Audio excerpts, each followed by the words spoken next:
नमस्कार, स्वागत है आपका इस एक्सप्लेनर में, जहां हम केदारनाथ मंदिर के भौतिक अस्तित्व, इसके प्राचीन स्थापत्य विज्ञान और इससे जुड़ी ऐतिहासिक और पौराणिक कथाओं की गहराई से पड़ताल करने वाले हैं।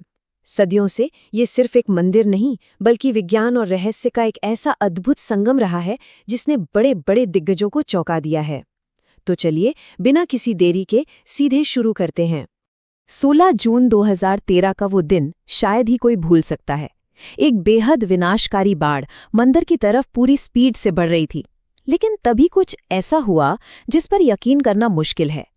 पानी और मलबे के उस खौफनाक सैलाब के बीच करीब 1000 मीट्रिक टन का एक बहुत बड़ा पत्थर बहता हुआ आया और चमत्कारिक रूप से मंदिर के ठीक 50 फीट पीछे आकर रुक गया। इसी एक घटना ने पानी के उस प्रचंड बहाव को 2 हिस्सों में बांट दिया और मुख्य मंदिर को बचा लिया। इस विशालकाय पत्थर को आज हम भीमशिला के नाम से जानते हैं। करीब 20 से 25 फीट लंबी ये चट्टान उस रात सिर्फ एक पत्थर नहीं थी, ये एक रक्षक बन गई थी। सोचिए, इस एक शिला ने उन लगभग 300 लोगों की जान बचाई जिन्होंने उस विनाशकारी रात मंदिर के अंदर शरण ली हुई थी। महाभारत के शक्तिशाली योद्धा भीम के नाम पर इसे ये नाम दिया गया है। बिल्कुल सटीक नाम है ना? आखिर ये संरचना इतने बड़े प्रलय से कैसे बच गई? इसे पूरी तरह से समझने के लिए हम इन 6 प्रमुख विषयों पर चर्चा करेंगे। पहला, 2013 की बाढ़ का चमत्कार। दूसरा, प्राचीन इंटरलॉकिंग वास्तुकला। तीसरा, इसकी पौराणिक और ऐतिहासिक उत्पत्ति। चौथा, हिमयुग का सामना। पांचवा, ज्यामितीय संरेखण का रहस्य। और छठा, सर्दियों की परंपराएं और भविष्यवाणियां। तो चलिए बढ़ते हैं पहले खंड की ओर, 2013 की बाढ़ का चमत्कार। 2013 में मंदाकिनी नदी में आई वो बाढ़ चोराबारी ग्लेशियर के पिघलने से और भी ज्यादा भयंकर हो गई थी। इस त्रासदी ने पूरे हिमालयी क्षेत्र में अभूतपूर्व तबाही मचाई। दुख की बात है कि इस आपदा में लगभग 6000 लोगों को अपनी जान गंवानी पड़ी। पानी, चट्टानें और मलबा आसपास के पूरे शहर को अपने साथ बहा ले गया। लेकिन इन सब के बीच मुख्य मंदिर का खरोच तक आए बिना पूरी तरह से सुरक्षित बच जाना सच में एक गहरा आश्चर्य है। खंड 2, प्राचीन इंटरलॉकिंग वास्तुकला। आखिर ये मंदिर इतनी बड़ी बाढ़ और पुराने भूकंपों को कैसे झेल गया? इसका असली राज छिपा है इसकी बेहद एडवांस प्राचीन निर्माण पद्धति में। इसके मुख्य रूप से 3 चरण हैं। पहला, विशाल पत्थरों को इस तरह से बड़ी बारीकी से तराशा गया कि वे एक दूसरे में बिल्कुल फिट हो जाएं। दूसरा, इन पत्थरों को जोड़ने के लिए किसी भी तरह के सीमेंट या मोर्टार का इस्तेमाल नहीं हुआ। इन्हें पूरी तरह से इंटरलॉकिंग तकनीक से एक दूसरे में लॉक कर दिया गया। और तीसरा, ये निर्बाध जोड़ इस स्ट्रक्चर को भारी पर्यावरणीय दबाव सहने की जबरदस्त ताकत देते हैं। मतलब पत्थर आपस में ऐसे गुंथे हुए हैं कि प्राकृतिक आपदाएं भी इन्हें हिला नहीं सकती। खंड 3, पौराणिक और ऐतिहासिक उत्पत्ति। अब सवाल ये उठता है कि इतना एडवांस्ड इंजीनियरिंग ज्ञान आखिर था किसके पास? इसे समझने के लिए हमें सदियों पुराने इतिहास और पौराणिक परंपराओं को खंगालना होगा। ऐतिहासिक ग्रंथों की टाइमलाइन देखें तो 8वीं शताब्दी में आदि शंकराचार्य ने यहाँ पुनर्निर्माण किया और एक ज्योतिर्लिंग स्थापित किया। वहीं 1077 से 1099 ईस्वी के एक शिलालेख के अनुसार मालवा के राजा भोज को भी इसके निर्माण का श्रेय दिया जाता है। लेकिन हिंदू पौराणिक कथाओं के अनुसार इसका मूल निर्माण महाभारत युद्ध के बाद सीधे पांडवों द्वारा किया गया था। इन पौराणिक ग्रंथों की कहानी भी बहुत दिलचस्प है। इसके अनुसार भगवान शिव पांडवों से बचने के लिए एक बैल का रूप धारण करके छिप गए थे, और जब वो धरती में समाने लगे तो उनके शरीर के अलग अलग हिस्से 5 अलग अलग जगहों पर प्रकट हुए, जिन्हें आज हम पंच केदार के नाम से जानते हैं। भगवान शिव की बाहें तुंगनाथ में, मुख रुद्रनाथ में, नाभि मध्य महेश्वर में, जटाएं कल्पेश्वर में और पीठ या कुबर का हिस्सा केदारनाथ में प्रकट हुआ। खंड 4, हिमयुग का सामना। आपको जानकर हैरानी होगी कि इस आर्किटेक्चर का टेस्ट सिर्फ बाढ़ ने ही नहीं लिया है, बल्कि इसने एक लंबे हिमयुग का भी डटकर सामना किया है।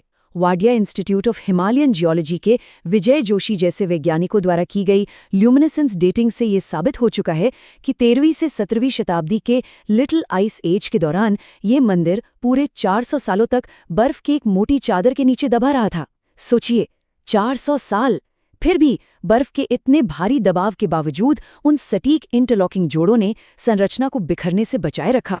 खंड 5 ज्यामितीय संरेखण का रहस्य। चलिए अब संरचनात्मक चमत्कारों से आगे बढ़कर एक ऐसे भौगोलिक रहस्य की बात करते हैं जो यकीनन आपका दिमाग घुमा देगा। केदारनाथ मंदिर बिल्कुल 79 डिग्री पूर्वी देशांतर पर स्थित है और मजे की बात देखिए, इसी लाइन पर दक्षिण भारत के रामेश्वरम तक 6 अन्य प्राचीन मंदिर बिल्कुल एक सीध में अलाइन करते हैं। ये एक दूसरे से करीब 2383 किलोमीटर की विशाल दूरी तक फैले हुए हैं।